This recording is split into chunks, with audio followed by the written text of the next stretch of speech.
Bisakah luka yang teramat dalam ini nanti akan sembuh? Bisakah kekecewaan, bahkan keputusasaan yang mengiris-iris hati berpuluh-puluh juta saudara kita ini pada akhirnya nanti akan kikis? Adakah kemungkinan kita akan bisa merangkak naik ke bumi dari jurang yang teramat curam dan dalam? Akankah api akan berkobar-kobar lagi? Apakah asap akan membubung lagi dan memenuhi angkasa tanah air? Akankah kita semua akan bertabrakan lagi satu sama lain, jarah-menjarah satu sama lain dengan pengorbanan yang tidak akan terkirakan? Adakah kemungkinan kita tahu apa yang sebenarnya sedang kita jalani? Bersediakah kita sebenarnya untuk tahu persis apa yang sesungguhnya kita cari? Cakrawala yang manakah yang menjadi tujuan sebenarnya dari langkah-langkah kita? Pernahkah kita bertanya bagaimana cara melangkah yang benar? Pernahkah kita mencoba menyesali hal-hal yang barangkali memang perlu disesali dari perilaku-perilaku kita yang kemarin? Bisakah kita menumbuhkan kerendah hatian di balik kebanggaan-kebanggaan? Masih tersediakah ruang di dalam dada kita dan akal kepala kita untuk sesekali berkata kepada diri sendiri bahwa yang bersalah bukan hanya mereka, bahwa yang melakukan dosa bukan hanya ia, tetapi juga kita? Masih tersediakah peluang di dalam kerendahan hati kita untuk mencari apapun saja yang kira-kira kita perlukan, meskipun barangkali menyakitkan diri kita sendiri, mencari hal-hal yang kita benar-benar butuhkan agar supaya sakit kita ini benar-benar sembuh total. Sekurang-kurangnya dengan perasaan santai kepada diri sendiri untuk menyadari dengan sportif bahwa yang mesti disembuhkan itu nomor satu bukan yang di luar diri kita, tetapi di dalam diri kita.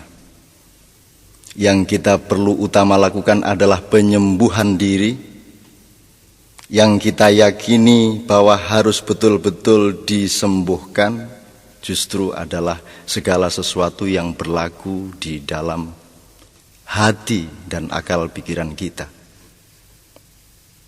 Saya ingin mengajak engkau semua memasuki dunia ilir-ilir.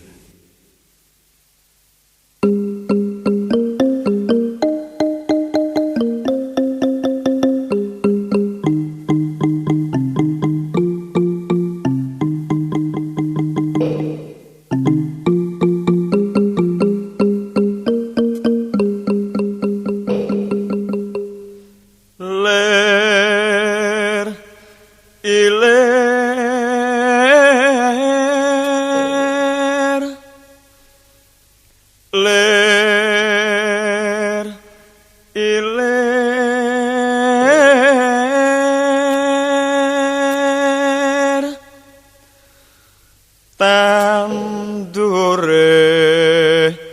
wosumiler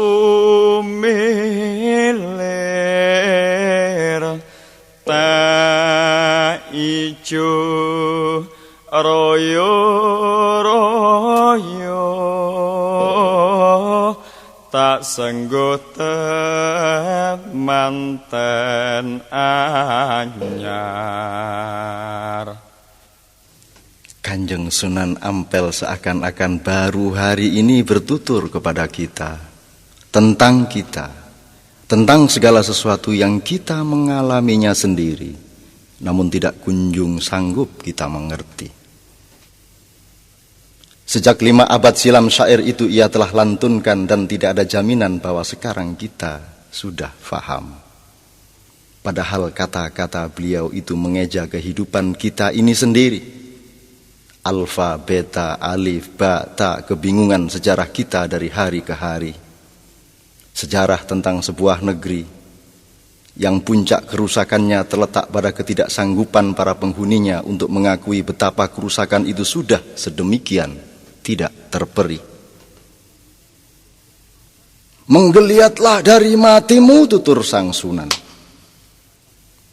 Siumanlah dari pingsan berpuluh-puluh tahun, bangkitlah dari nyenyak tidur panjangmu, sungguh negeri ini adalah penggalan surga.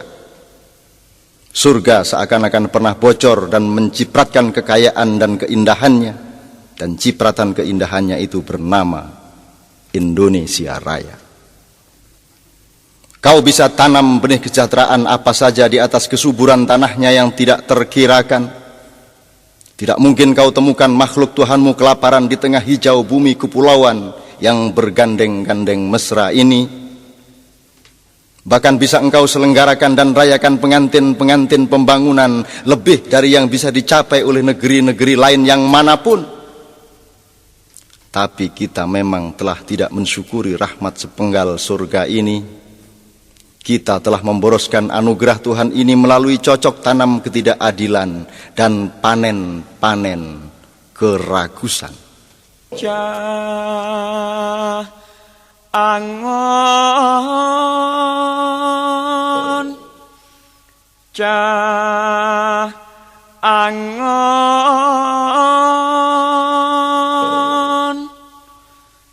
penekno blimbing kuwi lunyu nyupenekno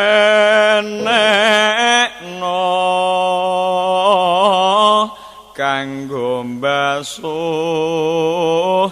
dodot ira.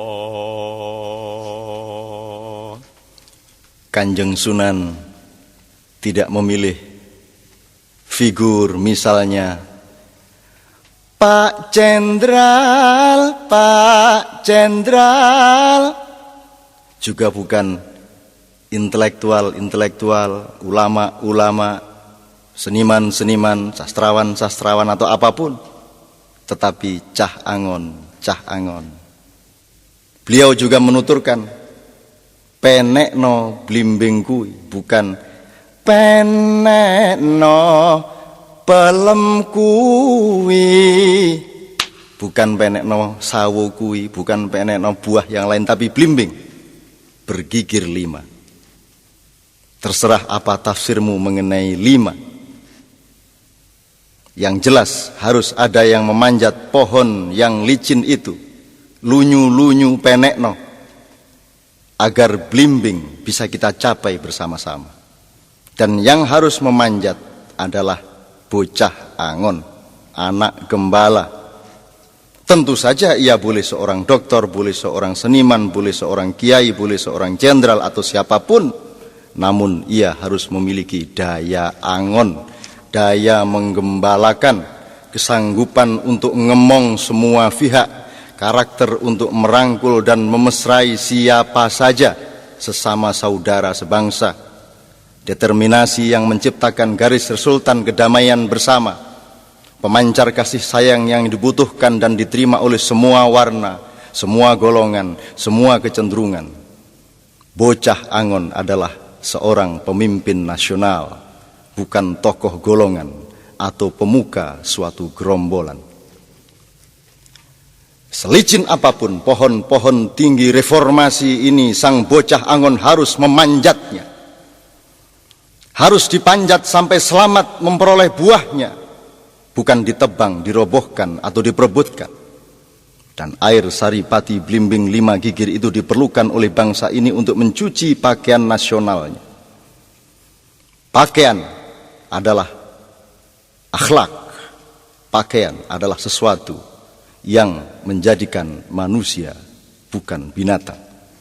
Kalau engkau tidak percaya, berdirilah engkau di depan pasar dan copotlah pakaianmu, maka engkau kehilangan segala macam harkatmu sebagai manusia. Pakaianlah yang membuat manusia bernama manusia. Pakaian adalah pegangan nilai, landasan moral, dan sistem nilai. Sistem nilai itulah yang harus kita cuci dengan pedoman 5. Dodot tira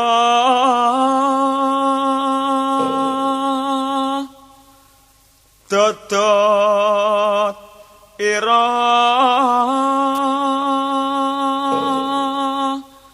komiter bedahing pinggir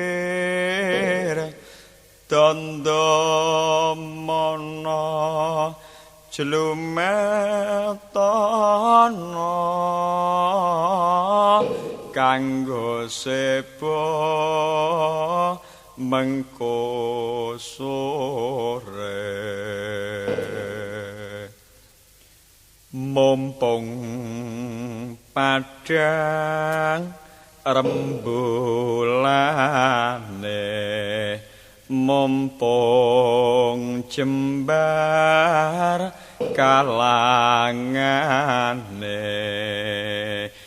ya sora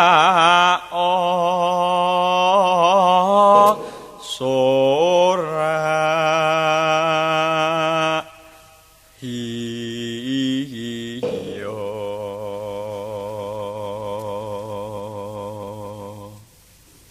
Satu tembang tidak selesai ditafsirkan dengan 1000 jilid buku. Satu lantunan syair tidak selesai ditafsirkan dengan waktu 1000 bulan dan 1000 orang melakukannya. Aku ingin mengajakmu untuk berkeliling, untuk memandang warna-warni yang bermacam-macam dengan membiarkan mereka dengan warnanya masing-masing, agar kita mengerti dengan hati dan ketulusan kita apa muatan kalbu mereka mengenai ilir-ilir, mengenai ijo royo-royo, mengenai temanten anyar, mengenai bocah angon dan blimbing, mengenai mbasuh dodotiro, mengenai kumitir bedahing pinggir, yang akan kita bicarakan tentu saja kapan saja bersama-sama. Tapi aku ingin mengajakmu untuk mendengarkan siapa saja di antara saudara-saudara kita tanpa perlu kita larang-larang untuk menjadi ini atau untuk menjadi itu. Asalkan kita bersepakat bahwa bersama-sama mereka semua kita akan menyumbangkan yang terbaik bagi semuanya. Bukan hanya bagi ini atau itu, bukan hanya bagi yang di sini atau yang di sana.